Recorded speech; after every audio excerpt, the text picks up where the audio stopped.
ಸಿನಿಮಾದ ಟ್ರೈಲರ್ ನೋಡಿದೆ. ಮೋಹನ್ ಕುಮಾರ್ ಅವ್ರನ್ನ ಆತ್ಮೀಯ ಸ್ನೇಹಿತರು ಹಾಗೂ ಸಿನಿಮಾ ಮಾಡೋ ಸಮಯದಲ್ಲಿ ಕೆಲವು ಸಜೆಷನ್ಸ್ನ ಕೇಳ್ತಾ ಇರ್ತಾರೆ. ಸೊ ಒಂದು ಸಿನಿಮಾ ಮಾಡಿದ್ದಾರೆ, ತುಂಬ ಸಂತೋಷ. ಈಗ ಸಿನಿಮಾ ಮಾಡಿ ಸಿನಿಮಾ ಕೊನೆ ಹಂತಕ್ಕೆ ತರೋದೇ ಬಹಳ ಕಷ್ಟ, ಅಂಥದ್ರಲ್ಲಿ ರಿಲೀಸ್ ಸ್ಟೇಜಿಗೆ ತಂದಿದ್ದೀರಾ. ಸೈಲೆಂಟ್ ಸಿನಿಮಾ, ಸೈಲೆಂಟಾಗಿ ನೀವು ನೋಡಿದ್ರೆ ಸೈಲೆಂಟಾಗಿ ಕಾಣ್ತೀರಾ, ಬಟ್ ಸೈಲೆಂಟಾಗಿ ಸಿನಿಮಾ ಮುಗಿಸಿದ್ದೀರಾ. ಅಷ್ಟೇ ಸೈಲೆಂಟಾಗಿ ಚೆನ್ನಾಗಿ ಪಿಕ್ಚರ್ ಓಡಲಿ ಅಂತ ಹಾರೈಸ್ತಾ, ಆ ಪೆನ್ ಡ್ರೈವ್ ಬೇಕಂತದ ಎಲ್ಲ ಮೆಟೀರಿಯಲ್ಸ್ ಸಿನಿಮಾದಲ್ಲಿ ಟೀಸರ್ ತೋರಿಸಿದ್ದೀರಾ ಅಂತ ಭಾವಿಸ್ತೀನಿ ನಾನು. ಶುಭವಾಗಲಿ, all the best. First time movie ಬಗ್ಗೆ ಆಗಿನೂ ಕೂಡ ಅವ್ರು ಅದೇ ಟೀಮ್ ಅಲ್ಲಿ ಮಾಡ್ತಾರೋ ಡೈರೆಕ್ಟರ್ ಬಗ್ಗೆ ಕೂಡ ಒಪಿನಿಯನ್ ಹೇಳ್ಬೇಕು. ನೀವು ಅಲ್ಲಿ ಕೂತ್ಕೊಳ್ಳಿ, ಪತ್ರಕರ್ತರು ಸರ್, ನೀವೇ ಎಲ್ಲ ಮಾಡೋದಾದ್ರೆ ಅವ್ರಿಗೆ ಅವರು ಅಂತ ಬಂದವ್ರು, ಅವ್ರ ಕೆಲಸನೂ ಕಿತ್ಕೊಬಿಡಿ, ಸುಮ್ಮನಿರಿ, ಬನ್ನಿ. ಫಿಲ್ಮ್ ಸೆನ್ಸಾರ್ಗೆ ಹೋಗೈತೆ. ಫಸ್ಟ್ ನೈಟ್ ಇದ್ದಾಗ ಸಿನಿಮಾ, ಕಾಮಿಡಿ ಹಾರರ್ ಸಿನಿಮಾ. ಅದರದ ನಾಯಕಿ ನಿಖಿತಾ ಅವ್ರು ಇಲ್ಲೇ ಇದ್ದಾರೆ, ಅಂಡ್ ಅದ್ರ ಡೈರೆಕ್ಟರ್ ಸ್ವಾಮಿ ಅವರು. ಸಿನಿಮಾ ಚೆನ್ನಾಗಾಗಿದೆ. ಮೊದಲನೇದಾಗಿ ಸೈಲೆನ್ಸ್ಗೆ ಶುಭಾಶಯಗಳು. ಒಂದೊಳ್ಳೆಯ ಸಿನಿಮಾ ಮಾಡಿದ್ದಾರೆ ಅಂತ ನಾನು ಎಂಟರ್ ತಂಡಕ್ಕೆ ಆಶಿಸ್ತೀನಿ. ನಾಗೇಶ್ ರೈಟ್ ಅಲ್ಲ, ಅಲ್ಲೇ ಕೂತ್ಕೊಂಡ್ಬಿಟ್ರೆ ಇಲ್ಲಿ ಬನ್ನಿ ಮುಂದಕ್ಕೆ. ಮೊದಲನೇದಾಗಿ ಇಲ್ಲಿ ದಿಗ್ಗಜರಾದ ಟೆನ್ನಿಸ್ ಕೃಷ್ಣ ಸರ್ ಇದ್ದಾರೆ, ಅವ್ರಿಗೆ ಅಭಿನಂದನೆಗಳು. ಯಾಕೆಂದ್ರೆ ನರಸಿಂಹರಾಜು ಸರ್ ನಂತರ ನಮ್ಮ ಚಿತ್ರರಂಗದಲ್ಲಿ ಒಬ್ಬ ಹಾಸ್ಯ ನಟನಿಗೆ ಆ ಮಟ್ಟಕ್ಕೆ ಕ್ರೇಜ್ ಕ್ರಿಯೇಟ್ ಆಗಿದ್ದು ಏಕೈಕ ನಟರಾದ ಟೆನ್ನಿಸ್ ಕೃಷ್ಣ ಸರ್ ನಮಗೆ ಹೆಮ್ಮೆ. ಗಣೇಶ್ ಸರ್ ನಮಗೆ ನನ್ನ ಸಿನಿಮಾ ಲಾಕ್ ಮಾಡಿರುವಂತಹ, ನಮಗೆ ನಾವೆಲ್ಲ ಇಷ್ಟಪಡುವಂತಹ ಒಬ್ಬ ಪ್ರತಿಭಾವಂತ ಕಲಾವಿದರು ಅವರು. ನಮ್ಮ ಧರ್ಮಣ್ಣ, ಅಭಿಜಿತ್ ಸರ್, ನಮ್ಮ ಕೌಶಿಕ್ ಸರ್ ನಮ್ಮ ಅತ್ಯಂತ ಆಪ್ತ ಹಿರಿಯರು. ಎಲ್ಲರಿಗೂ ಅಷ್ಟೇ. ಒಂದ್ ನಿಮಿಷ ರೀ, ನೀವು ಕೇಳಿದ್ಮೇಲೆ ಬರಕ್ ಹೇಳಿ ಅವ್ರನ್ನ.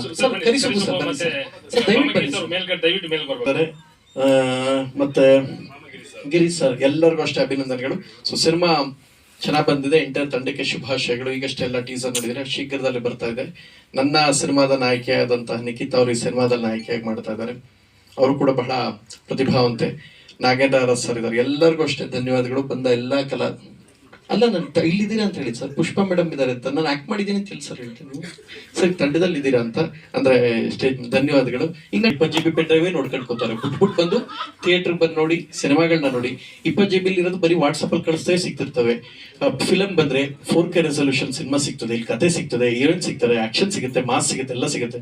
ಅಲ್ಲಿ ಏನೂ ಸಿಗಲ್ಲ. ನೀವು ಸುಮ್ಮನೆ ನೋಡಿದ್ದೇ ನೋಡ್ಕೊಂಡು ಕೂತ್ಕೋಬೇಕಾಯ್ತು. ಬಿಟ್ಬಿಟ್ಟು ಬಂದು ಥಿಯೇಟರ್ ಬನ್ನಿ, ಕನ್ನಡ ಸಿನಿಮಾಗಳನ್ನ ನೋಡಿ.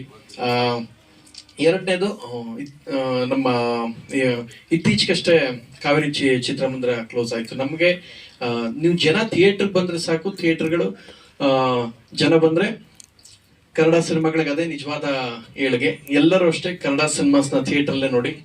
ನಿರ್ಮಾಪಕರು, ನಿರ್ದೇಶಕರು, ಸ್ವಾಮಿಯವರು ಭಾಳ ಅದ್ಭುತವಾಗಿ ಮಾಡಿದ್ದೀರಾ. ನಮ್ಮ ಪ್ರಭಾಕರ್ ಸರ್ ಹೇಳಿದಾಗೆ ಸಿನಿಮಾ ಆಡಿಯನ್ಸ್ನ ಎಳ್ಕೊಂಬರೋದಕ್ಕೆ ಈ ಥರ ಸಿನಿಮಾಗಳಿಗೆ ಬರಬೇಕಾಗಿದೆ ಹೆಚ್ಚಾಗಿ ಅಲ್ವಾ. ಈ ಮೊಬೈಲ್ಗಳೇ ನೋಡ್ಕೋತಾ ಇದ್ದಾರೆ. ಆದರೆ ದೊಡ್ಡದಾಗಿ ನೋಡಬೇಕು ಅಂತಂದರೆ ಸಿನಿಮಾ ಥಿಯೇಟ್ರ್ ಖಂಡಿತ ಬರುವಂಥ ಸಿನಿಮಾ ಇದು ಜನಗಳನ್ನ ಕರ್ಕೊಂಡು ಬರುತ್ತೆ. ನಿಮ್ಮ ಪ್ರಚಾರದ ಮೇಲೆ ಹೋಗುತ್ತೆ. ಪಬ್ಲಿಸಿಟಿ ಚೆನ್ನಾಗಿ ಮಾಡಿ. ಯಾಕೆ ಸಿನಿಮಾ ಥಿಯೇಟ್ರಿಗೆ ಮೊದಲು ಬರ್ತಾ ಇಲ್ಲ ಅಂತಂದು ನಾನು ಹೇಳೋದು, ಆವಾಗ ಮೊಬೈಲ್ ಇರಲಿಲ್ಲ, ಟಿ ವಿ ಇರಲಿಲ್ಲ. ಹಾಗಾಗಿ ಜನ ಮನೋರಂಜನೆ ಅಂತಂದ್ರೆ ಸಿನಿಮಾನೇ ಇತ್ತು, ನಾಟಕ ಬಿಟ್ಟರೆ ಸಿನಿಮಾನೇ ಇತ್ತು. ಈಗ ಮೊಬೈಲು, ಎಲ್ಲರ ಕೈಗೂ ಮೊಬೈಲ್ ಇರೋದ್ರಿಂದ ಎಂತೆಂಥದ್ದು ಬೇಕು ಇದರಲ್ಲೇ ನೋಡ್ಬೋದು. ಅದಕ್ಕಾಗಿ ಜನಗಳು ಬರೋದು ಕಡಿಮೆ ಆಗಿದೆ. ಇತ್ತೀಚೆಗೆ ಒಂದು ಕೇಳ್ಪಟ್ಟೆ, ಮೊದಲನೇ ದಿವಸ ಜನ ತುಂಬಿಸ್ಬೇಕು ಅಂದರೆ ಫ್ರೀ ಟಿಕೆಟ್ ಕೊಡಬೇಕು. ಕಾಲೇಜು ಹಾಸ್ಟೆಲ್ ಹುಡುಗರಿಗೆ ಫ್ರೀ ಟಿಕೆಟ್ ಕೊಡೋದು, ಆಮೇಲೆ ಬಿರಿಯಾನಿ ಕೊಡ್ಬೇಕಂತೀಗ, ಮತ್ತು ಇನ್ನೊಂದು ಅಡ್ವಾನ್ಸ್ 1 ಕ್ವಾರ್ಟರ್ ಕೊಡಬೇಕು ಅಂತ ಕೇಳ್ಪಟ್ಟೆ.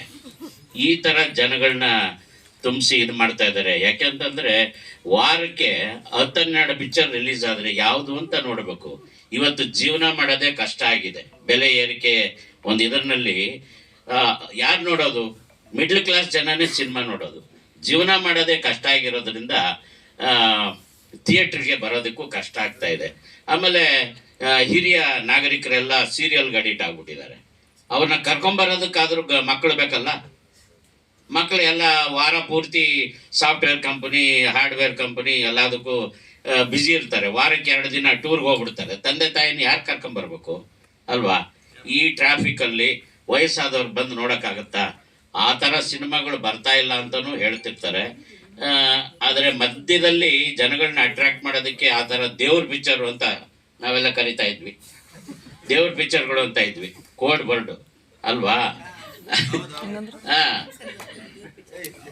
ಈಗ ಮತ್ತೆ ಜನಗಳು ಕರ್ಕೊಂಡ್ ಬರ್ಬೇಕಾದ್ರೆ ಆ ಥರದ್ದು ಬಹಳ ಅಸಹ್ಯವಾಗಿಲ್ಲ ಅಂತ ಅನ್ಕೋತೀನಿ ನಾನು. ಖಂಡಿತ ಇಲ್ಲ, ಟೀಸರ್ ಮಾತ್ರ ಇದೆ ಅಲ್ವಾ, ಸಿಚುವೇಶನ್ ಬೇಕು ಅದು. ಹಾಗಾಗಿ ಟೈಟ್ಲು ಕೂಡ ಬಹಳ ಚೆನ್ನಾಗಿದೆ. ನಿಮಗೆ ಖಂಡಿತ ಶುಭವಾಗ್ಲಿ.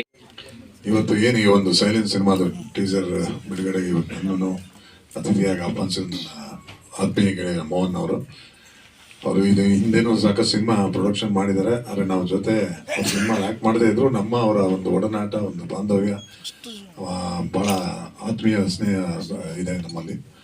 ಸೊ ಯಾವಾಗಲೂ ಏನೇ ಒಂದು ಮಾಡಿದ್ರು ನನ್ನ ಹತ್ರನೂ ಡಿಸ್ಕಸ್ ಮಾಡ್ತಿರ್ತಾರೆ. ಈ ಒಂದು ಇದ್ರದ್ದು ಈ ಥರ ಮೊನ್ನೆ ಹಿಂಗೆ ಮಾಡಿದ್ದೀನಿ ಸೈಲೆನ್ಸ್ ಒಂದು ಸಿನಿಮಾ, ಇದು ಟೀಸರ್ ಇದನ್ನು ಬರಬೇಕು ಅಂದರು. ತುಂಬ ಖುಷಿ ಆಯಿತು. ಏನೋ ಒಂದು ಧೈರ್ಯ ಮಾಡಿ ಏನೋ ಒಂದು ಸಿನಿಮಾ ಮಾಡ್ತಾನೆ ಇದ್ದಾರೆ ಅವರು. ಅಂಥವ್ರಿಗೆ ಸಪೋರ್ಟ್ ಮಾಡಬೇಕು ನಮ್ಮ ಇಂಡಸ್ಟ್ರಿ ನಿಮ್ಮಗಳ ಪ್ರೋತ್ಸಾಹ ಅವ್ರಿಗಿರಲಿ. ಟೀಸರ್ ನಮ್ಮ ಸ್ವಾಮಿ ಡೈರೆಕ್ಷನ್ ಅವರ ಒಂದು ಟೀಸರ್ ಇದ್ರಲ್ಲಿ ಚೆನ್ನಾಗಿ ಕಾಣ್ತಿದೆ. ಜೊತೆಗೆ ನಮ್ಮ ಮೋಹನ್ ಪೊಲೀಸ್ ಇನ್ಸ್ಪೆಕ್ಟರ್ ಕ್ಯಾರೆಕ್ಟರ್ ಬೇರೆ ಮಾಡಿದ್ದಾರೆ. ಸೊ ಚೆನ್ನಾಗೆ ಕಾಣ್ತಾರೆ. ಅವರ ಪರ್ಫಾರ್ಮೆನ್ಸು ಚೆನ್ನಾಗಿ ಮಾಡಲಿ, ಮುಂದೆ ಎಲ್ಲ ರೀತಿಲೂ ಅವರು ಬೆಳೀಲಿ ಅಂತ ಹೇಳ್ತಾ ನನ್ನ ಮಾತು ಮುಗಿಸ್ತೀನಿ.